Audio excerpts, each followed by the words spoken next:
Hello नमस्कार सभी साथियों, आप सब कैसे हैं। उम्मीद करता हूं कि आप सभी शानदार ज़बरदस्त होंगे। आज हम देखेंगे पाइथागोरस प्रमेय। यह कब लगता है और इसका हम यूज गणित में कैसे करते हैं, तो इसको हम अच्छे से समझेंगे। चलिए, तो जो पाइथागोरस प्रमेय है यह कब लगता है, जब हमें एक समकोण दिया हो। क्या दिया हो? समकोण त्रिभुज। अब आप बताइए, समकोण त्रिभुज क्या होता है? जिसका एक कोण क्या हो? 90 अंश का हो। 90 अंश का एक कोण होना चाहिए, ये बिल्कुल ज़रूरी बात है। अब ये हम त्रिभुज ले लिया है। अब क्या होता है पाइथागोरस प्रमेय, इसको हम समझेंगे। देखिए, इसका हम जैसे नाम दे देंगे ए, बी और सी। अब देखिए, एक कोण हमने जो बी है, बी कोण है जो कितना का है? 90 अंश का है। मतलब इसका है कि पाइथागोरस प्रमेय कब लगेगा? जब एक कोण 90 का हो। अब देखिए, यहाँ जो समकोण की सामने वाली भुजा है कौन सी है? AC। कौन भुजा है? AC। यह कहलाता है कर्ण। क्या कहलाता है? कर्ण कहलाता है। आप सब बोलेंगे कर्ण कहलाता है। समकोण की सामने वाली भुजा भैया कर्ण कहलाती है। अब देखिए, जो आधार वाली भुजा है कौन सी भुजा? आधार भुजा। ये देखिए यहाँ पर ए है, आधार बेस कहलाता है। इसे हम आधार बोलते हैं। क्या बोलते हैं? आधार। और जो क्या है? जो लंब है, जो समकोण से, अब ये देखिए कर्ण हो जाएगा, ये आधार हो जाएगा, तो ये क्या है? ये लंब कहलाता है। क्या कहलाता है? ये लंब। ये भी क्या है? लंब है। और समकोण के सामने वाली भुजा क्या है? एक कर्ण है। तो पाइथागोरस प्रमेय क्या होता है? पाइथागोरस प्रमेय होता है कि कर्ण का वर्ग क्या होता है? कर्ण का वर्ग बराबर लंब का वर्ग, लंब का वर्ग धन आधार का वर्ग। क्या होता है? धन आधार का वर्ग। ये होता है पाइथागोरस प्रमेय। क्या होता है आप बताइए? कर्ण का वर्ग, लंब का वर्ग और आधार का वर्ग। ये है क्या है? पाइथागोरस प्रमेय है। अब देखिए, हमें क्या करना है। जैसे इस प्रकार भी हम इसे लिख सकते हैं। क्या लिख सकते हैं? कर्ण, कर्ण क्या है? AC। तो हम यहाँ लिख देंगे AC का वर्ग बराबर, बराबर लगाएंगे। लंब, लंब क्या है? AB का वर्ग। क्या लिखेंगे? AB का वर्ग धन प्लस लगाएंगे। आधार का, आधार क्या है? BC। तो यहाँ हम लिखेंगे BC का वर्ग। इस प्रकार भी हम लिख सकते हैं। आपको क्या होगा?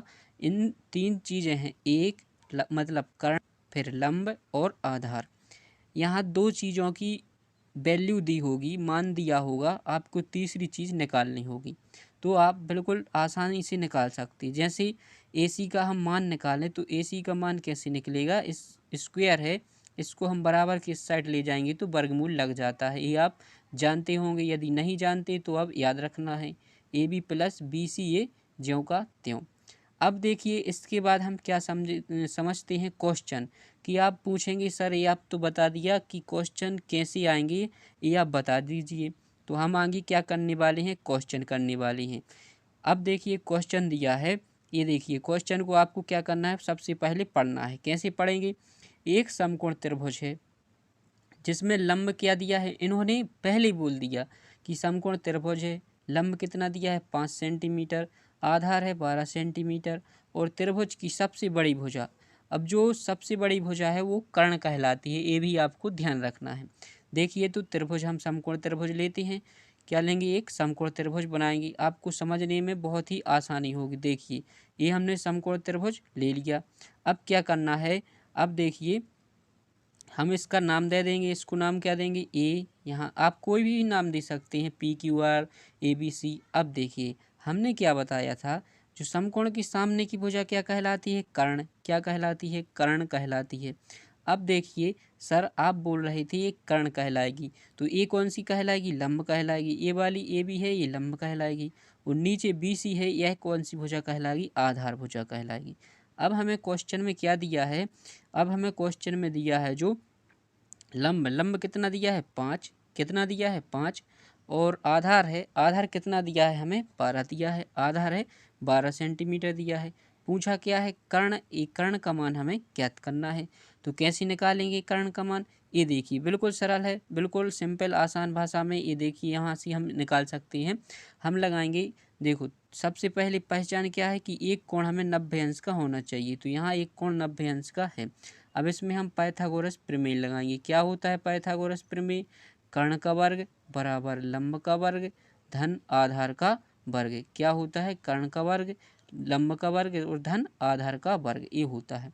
अब देखिए कर्ण का वर्ग मतलब हमें AC क्या करना है? ज्ञात करना है, बराबर लंब का वर्ग मतलब 5 का वर्ग धन फिर आधार का वर्ग कितना? 12 का स्क्वायर वर्ग।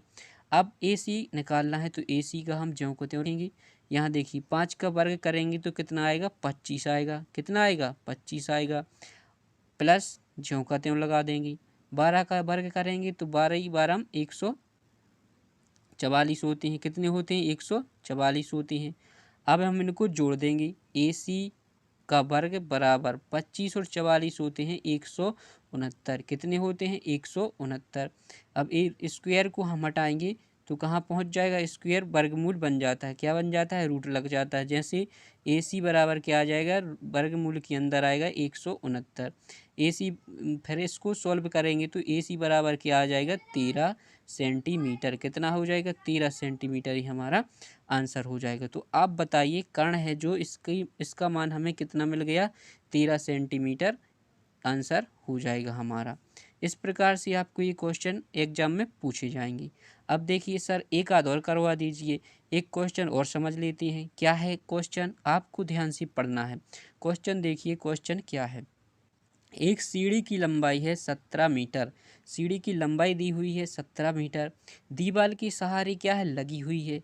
अब आपको खुद समझना होगा कि इसमें हम पाइथागोरस लगा सकते हैं या नहीं।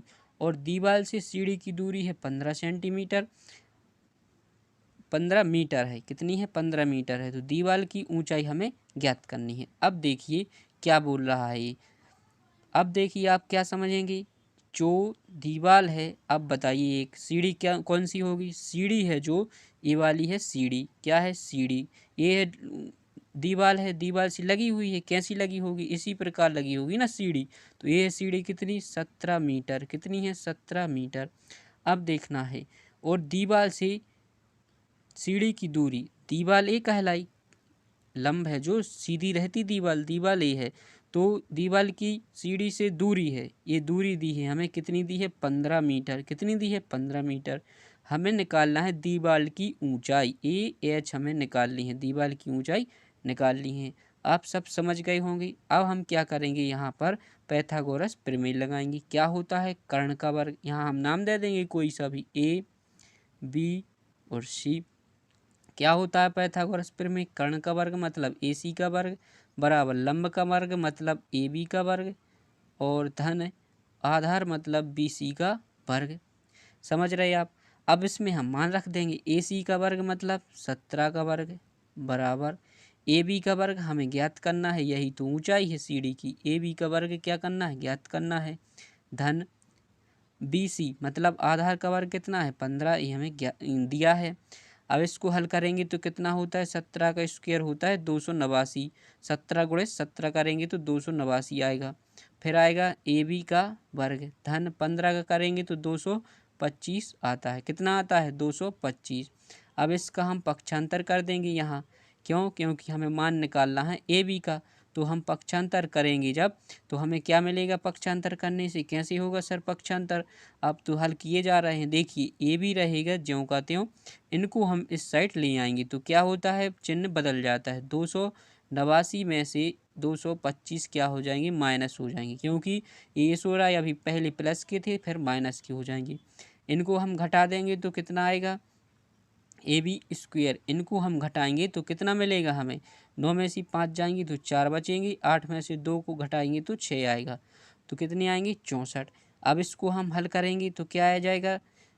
कैसे हल करेंगे इसको? ये देखिए हमने ये कर लिया है। अब देखना है कि AB का स्क्वायर है जो हमें 64 मिल गया। कितना मिल गया? 64। तो A और B जो वर्ग लगा है हम इस साइड आएंगे तो रूट लग जाएगा। कितना हो जाएगा? 64 हो जाएगा। AB बराबर 8 मीटर। तो इस प्रकार हम ज्ञात कर सकते हैं। तो दीवार की ऊंचाई है जो कितनी हो जाएगी? 8 मीटर। ये हमारा क्या हो जाएगा? आंसर हो जाएगा। आपको उम्मीद करते हैं कि जो पाइथागोरस प्रमेय है वो आपको समझ में आया होगा। इसके बाद हम मिलेंगे नेक्स्ट वीडियो में। तब तक के लिए धन्यवाद।